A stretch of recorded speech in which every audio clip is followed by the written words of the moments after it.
She wakes up early every morning just to do her hair now because she cares, y'all.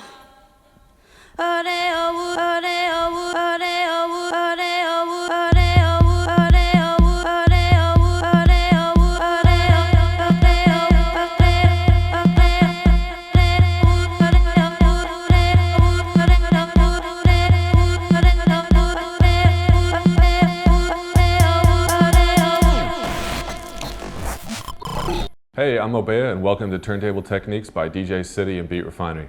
In today's episode, I'm going to talk to you about a seldom used looping technique called asymmetrical looping. A lot of people really don't understand what asymmetrical looping is to begin with. So in the first place, let's talk about what a symmetrical loop is. Basically, a loop where you don't hear a beginning or end to the melody or drum pattern that's contained within that loop. So I'm going to put on an example and we can listen to that.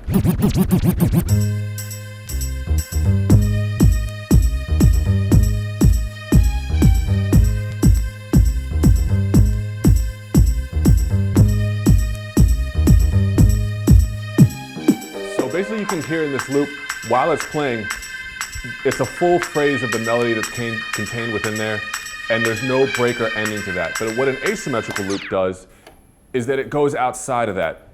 I'm going to give you a really quick example of what that might sound like. In an asymmetrical loop, you'll hear a distinct beginning and an end to that loop that you can then manipulate to play with your audience's ears and change the rhythm or use in a lot of different ways. And in fact, during this video, this is just an example of the technique. What it's really designed to do is give you a groundwork so that you can create your own techniques and create your own patterns by using this as a springboard to develop your own ideas. So with that in mind, let's take a listen to asymmetrical phrasing. She wakes up early every morning just to do her hair now because she cares, y'all.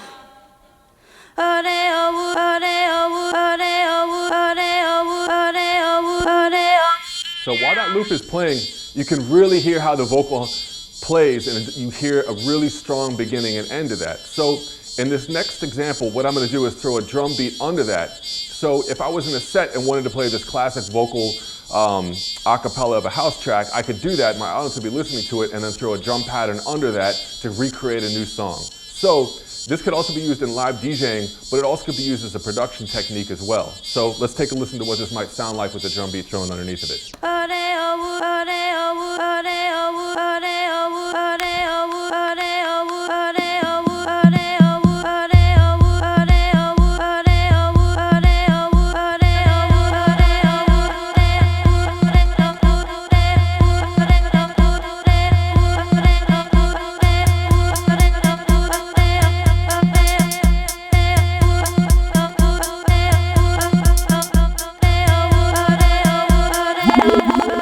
As you can hear when I'm using this asymmetrical looping technique, there's a distinct beginning and end to the loop.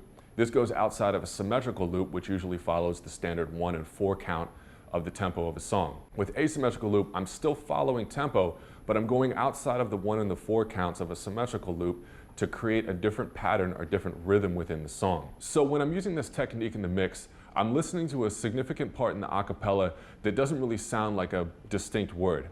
I'm choosing a section where the syllables kind of blend together and it sounds like a section that's a little bit drawn out, so when I chop it and abstract it from the original, I can use it for its melodic qualities. In the DJ software, I'm using the auto loop function, which will still follow tempo, but when I'm setting the loop, I'm not listening to any of the timing. I'm not counting any of the bars, I'm not listening for a 1 count. I'm just listening to the rhythm that's contained within where I'm setting the loop. Thanks for watching this episode of Turntable Techniques. My name is DJ Obeyah. Don't forget to click, like, and subscribe, and we'll see you next time.